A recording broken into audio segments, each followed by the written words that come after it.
Mukunda jewellery మొట్టమొదటి factory outlet హనుమకొండలోనే అతిపెద్ద jewellery mart December 14న గొప్ప ప్రారంభం.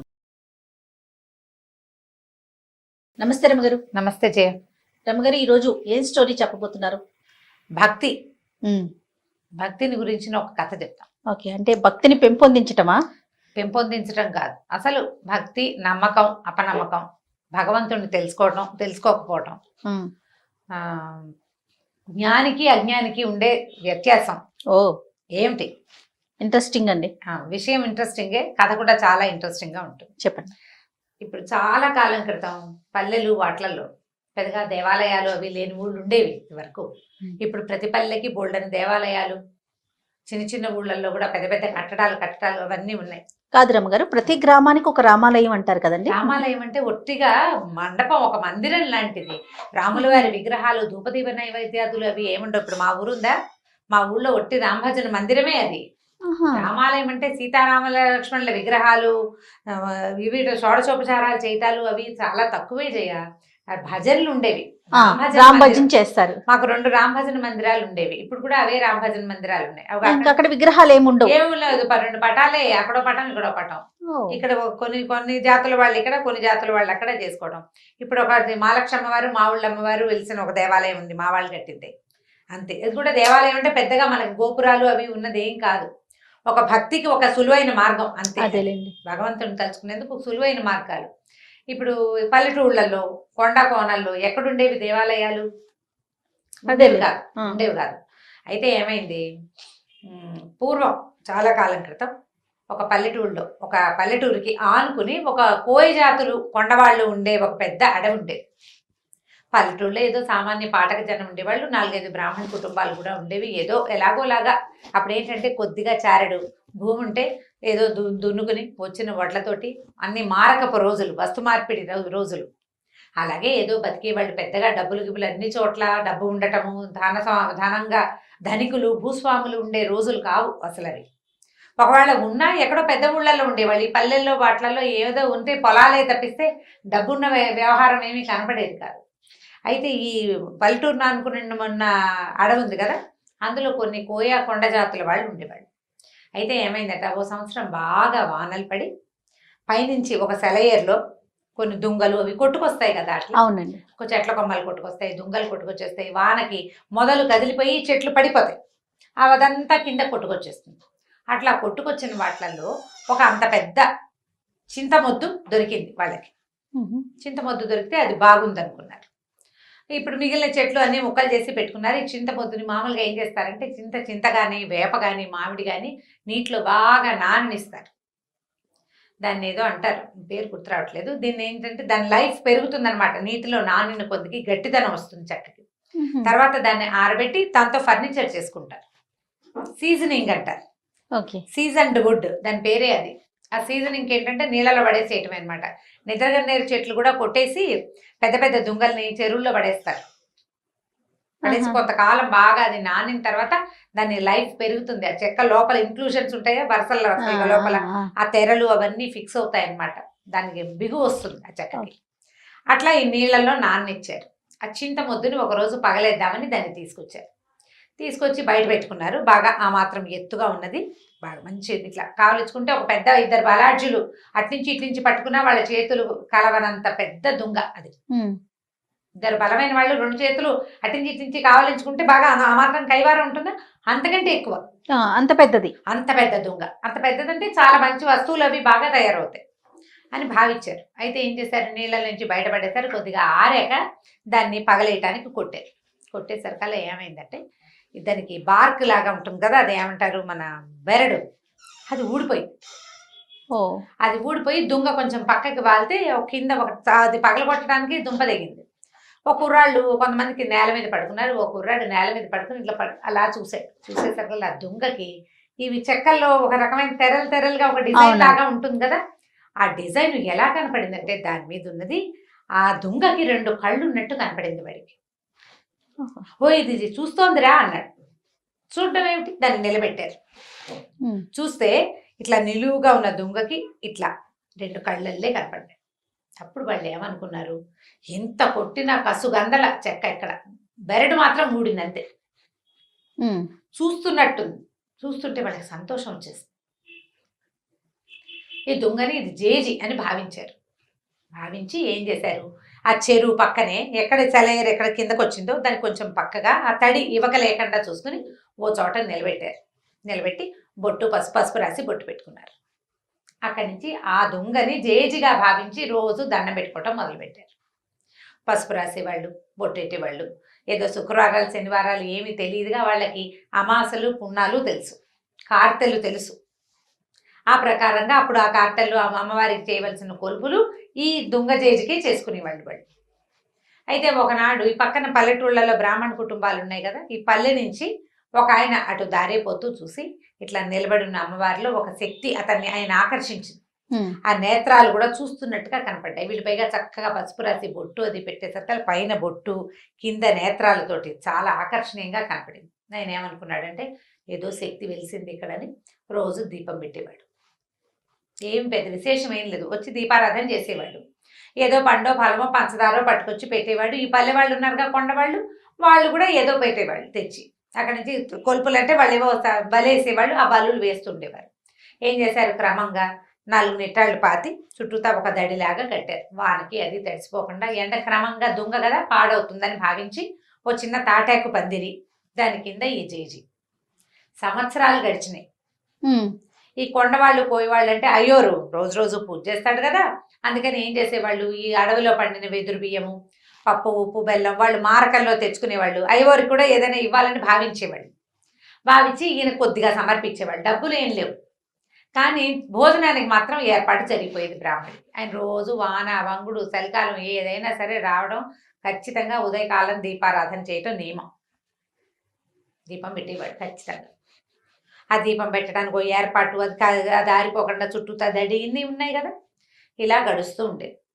చాలా కాలం ఇలాగే గడిచిపోయింది. ఆ దారిపోతూ ఓ దండం పెట్టుకోవటం. పల్లె వాళ్ళంతా రోజు ఏం చేసేవాళ్ళు, వెళ్ళేటప్పుడు దండం పెట్టుకునేవాళ్ళు, వచ్చేటప్పుడు ఇంత దొరికింది, నీ పొద్దు నేను చూసి దండం పెట్టుకున్నావు, ఇది దొరికింది. పొద్దు నేను చూసినా ఏమీ దొరకలేదు. ఆ రెండు, ఒకటేమో సంతోషంగా చెప్పేవాళ్ళు, రెండోది కంప్లైనింగ్గా చెప్పేవాళ్ళు.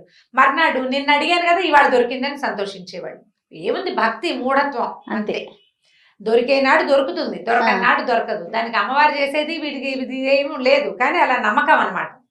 అయితే కొన్నాళ్ళ తర్వాత ఏమైందంటే ఇది 12-13 సంవత్సరాలు నడిచిపోయింది.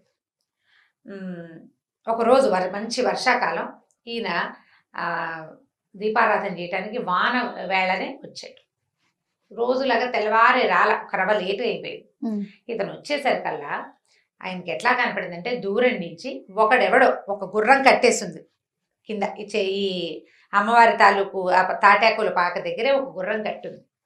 గుర్రం బాగా తడిసిపోయింది, ఎప్పటి నుంచో వానలో తిరుగుతోంది.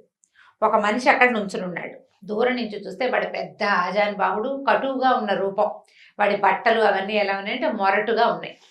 ఆ రోజుల్లో గుర్రాలు అందరి దగ్గర లేవు, బందిపోటు దగ్గర దొంగల దగ్గర మాత్రమే ఉంటాయని చెప్పుకునేవాడు. వీడెవడో బందిపోటు దొంగ. వాడు అమ్మవారితో ఏదో అక్కడ నిలబడి మాట్లాడుతున్నాడు. ఇటు వచ్చి వెనక్కి వచ్చాడు. అమ్మో వీడు వచ్చేస్తున్నాడు అని చెప్పి ఆయన దగ్గరికి వెళ్ళకుండా దూరంగానే చెట్టు చాటును నిలబడ్డాడు.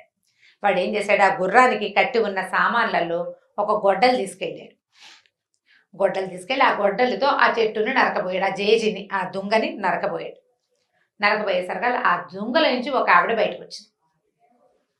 అదంతా ఈ బ్రాహ్మణ ఆయన చూస్తున్నాడు. ఇక్కడ ఏం జరిగింది, ఇతను ఒక బందిపోటు దొంగ. 4-5 రోజులుగా దారులు కాచి సంపాదించడానికి ప్రయత్నం చేస్తున్నాడు. ఏ అవకాశము అతనికి కుదరలేదు. పోనీ 4 కట్టెలు కొట్టి ఇంటికి పట్టుకెళ్తే ఇంట్లో వాళ్ళు కాస్త కలుగంజో తాగుతారంటే, వర్షాకాలం వాన విపరీతంగా, ఎక్కడా కట్టె లేదు, ఏమీ లేదు. ఇంట్లో ముసలి తల్లి ఉంది, కడుపుతో ఉన్న భార్య ఉంది, 1-2-3 చిన్నపిల్లలు ఉన్నారు. వాడికి ఆహారం అవసరం ఇంటికి. దొంగే వాడు ఇదంతా చూసి ఎక్కడ అడవిలో దొరక్క తిరిగి వెళ్ళిపోతూ ఈ దుంగను చూశాడు. ఈ కట్టడంలో ఉండి ఏమి తడి అంటూ అంటకుండా ఉన్నది. దీన్ని పగలేసి సగమైన గుర్రం మీద మోసుకెళ్ళిపోతే ఓ సంచి తెచ్చుకున్నాడు. గోన్ సంచి కూడా ఉంది వాడి దగ్గర. తడవకుండా పట్టుకెళ్ళిపోతే పట్నం పట్టుకెళ్ళి అమ్మేసుకోవచ్చు, ఇంట్లో వాళ్ళకి 4 నూకలు వస్తాయి, కాస్త 4 నూకలు కొనుక్కోవచ్చు. ఆ ఉద్దేశంతో అతను ఏం చేశాడు, ఇక్కడ ఏమి ఆ వస్తువు దొరికింది ఏమీ లేదు, పూజ జరుగుతోందని తెలిసింది, కానీ పూజ ఏమిటి దుంగకి, తను చేయడు ఆ పూజ, జస్ట్ చూశాడు అంతే. గొడ్డలు తీసుకొచ్చి నరకబోయాడు.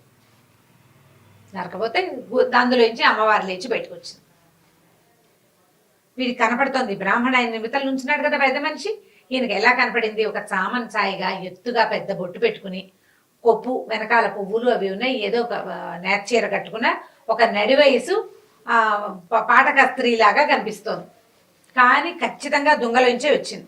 ఓ అప్పుడు ఆవిడ ఏం చేసింది?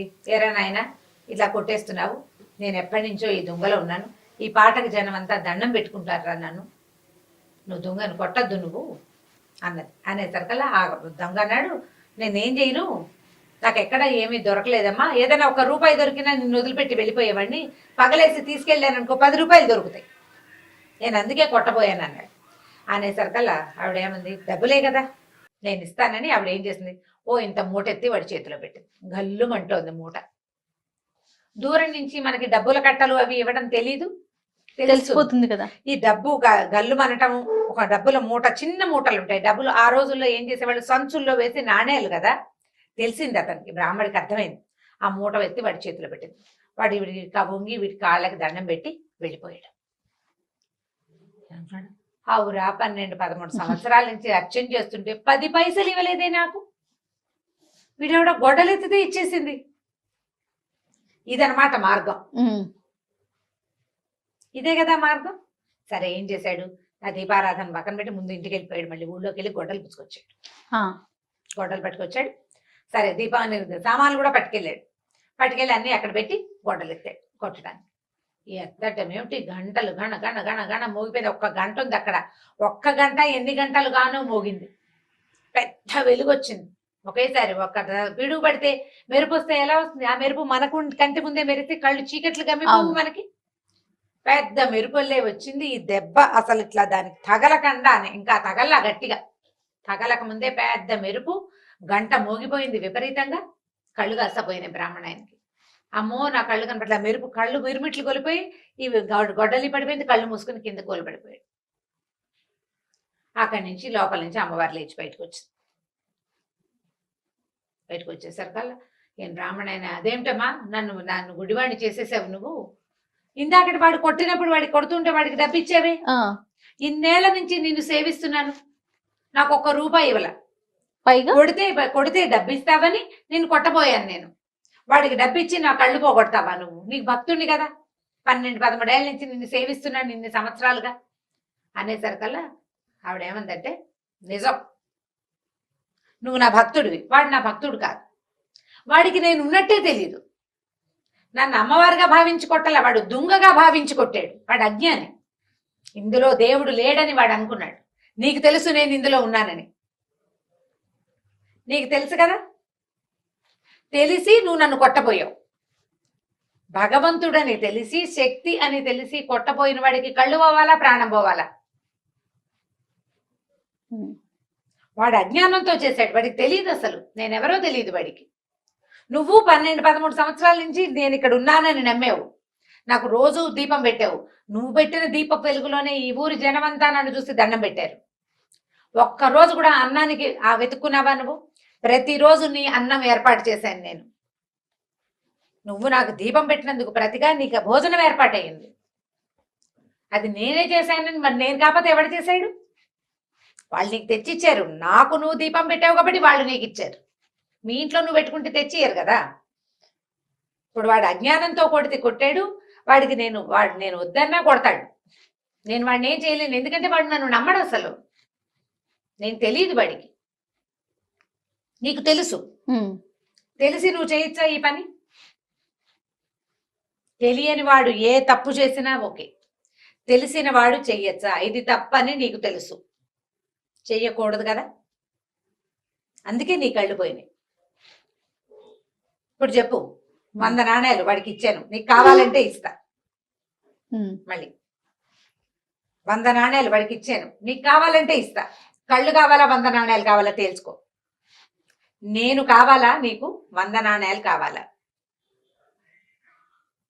ఇప్పుడు సమాధానం ఏది? బ్రాహ్మణుడు నిర్ఘాంతపోయాడు. కాదు, డబ్బుకు ఆశపడ్డాను నేను, ధనదేవత నన్ను అట్లా పిలిచింది, ఇన్నాళ్ళు నువ్వు నాకు అన్నం పెడుతున్నావన్న జ్ఞాపకం నాకు లేదు, నీ వల్లే నేను ఉంటున్నాను, నువ్వు నన్ను ఉండనిచ్చావు కాబట్టి ఉన్నాను ఇన్ని సంవత్సరాలు. నేను ప్రతిరోజు దీపం నేను పెట్టట్లేదు, నన్ను నువ్వు పెట్టనిచ్చావు. గుర్తించాడు. మనకు అవకాశం ఇస్తాడమ్మా భగవంతుడు. నేను చేస్తున్నానని అనుకుంటే ఎట్లా? ఈ పని చేసేందుకు నాకు అవకాశం భగవంతుడు ఇచ్చాడు. ఆయన ఇవ్వదలుచుకోలేదు, శక్తి మన ఈ పని చెయ్యనివ్వలేదు అంటే చెయ్యనివ్వదు అంతే. ఇంకా చెయ్యనివ్వదలుచుకోకపోతే ఇక చెయ్యదు, ఏం లేదు, సున్నా. మనం ఇదంతా నీ ప్రతిభ ఎట్లా అవుతుంది? నీ కాలు చెయ్యి కదులుతున్నాయంటే నీ వల్ల? అది కాదే, నీ వల్ల కాదు, ఎవ్వడి వల్ల కాదు. నీ లోపల అంతర్జ్యోతి ఒకటి వెలుగుతున్నంత సేపే నువ్వు చేయగలుగుతావు. ఆ జ్యోతి కొడిగట్టిన మసిబారిన నీ వల్ల కాదు. దాన్ని అలా వెలిగించి ఉంచేదే భగవత్ శక్తి. అది ఒప్పుకుంటేనే నీ కాళ్ళు చేతులు అన్ని సమస్తము వదులుతాయి, నువ్వు చేస్తావు క్రియ, ఏదో విజయం సాధిస్తావు. భగవంతుడు ఒప్పుకోనిదే, శక్తి ఒప్పుకోనప్పుడు ఇంకా నువ్వు చేసేదేం లేదు. అవును. దాంతో ఆవిడ కాళ్ళు పట్టుకున్నాడు, నన్ను రక్షించు, నాకు బుద్ధి వచ్చింది, నేను జ్ఞానిగా ఉన్న అజ్ఞానిని భగవంతుడు ఉన్నాడని తెలిసినా తెలుసుకోలేని అజ్ఞానిని నేను, నన్ను నాకు కరుణించమంటే ఆవిడకి కళ్ళు వచ్చేసినాయి బ్రాహ్మడికి. కానీ ఆ అమ్మవారు అతనికి కనపడలా. బతిమలాడుకున్నాడు, కనిపించమని. నాకు ఒక్కసారి కనపడు, దూరం నుంచి చూశాను నిన్ను దగ్గర నుంచి చూసే అవకాశం నాకు ఇవ్వు. ససేమిరకు అనలేదు. జీవితంలో అతను ఆ శక్తిని చూడలేడు. ఇప్పుడు అసలు అమ్మవారు ఒక శక్తిని ఈ చెక్కలో ఉందని వాళ్ళు పూజిస్తున్నారని తెలియని అజ్ఞాని, ఒక దారులు కాచే దొంగవాడికి సాధారణంగా మనిషి రూపంలో ప్రత్యక్షమయ్యి వాడితో మాట్లాడి వాడిని నెమ్మదిపరిచి వాడికి కావాల్సిన డబ్బులు ఇచ్చి ఈ పని చేయబోక అని చెప్పి పంపించేసింది. ఇన్ని సంవత్సరాలుగా పూజ చేస్తున్న వాడికి ఇక ఎప్పటికీ వాడికి అవకాశం కనిపించదు. ఆ మనిషికి అవకాశం లేదా బ్రాహ్మడికి ఆ అవకాశం ఇవ్వకుండానే అమ్మవారు లోపలికి వెళ్ళిపోయింది. ఆ తర్వాత ఎప్పుడూ ఎవ్వరికి కనపడలేదట. కానీ పూజ మాత్రం జరుగుతూనే ఉండేది, పూజ జరిగేది. ఈ నిదర్శనం ప్రపంచానికి తెలిసింది. ఆ నిదర్శనానికి ప్రత్యక్ష సాక్షి అయిన బ్రాహ్మడికి మాత్రం అమ్మ తాలూకు సారూప దర్శనం, సహజంగా ఉన్న రూపంలో ఉన్న దర్శనం ఆమె ఎట్లా కనపడుతుంది అతను ఎప్పటికీ తెలుసుకోలేకపోయాడు. మనం ఏదైనా తప్పు అని మన లోపల తెలిస్తే అది చేయకూడదు. శక్తి ఉంది, ఏది కనపడదే అలా ఉంటుందా ఇలా ఉంటుందా కనపడదే అని అడగకూడదు. దాని స్వరూపాన్ని నీకు ఒకసారి అర్థమైతే నీ లోపల తెలుసుకోవడానికి ప్రయత్నించాలి. మనసులో ఆ జ్ఞాన దృష్టితోటి తెలుసుకోవాలి. సాకారమైన రూపంలో చూడాల్సిందేనని, నువ్వు కనపట్టలేదు కాబట్టి లేదని ఇలాంటి మాటలు మాట్లాడకూడదు. నీకు నమ్మకం ఉంటే, నీకు తెలియకపోతే వేరే కదా. నమ్మకం లేదు అని ఎవడు చెప్పడు, ఒకవేళ చెప్పినా అది అబద్ధం చెప్తున్నట్టే.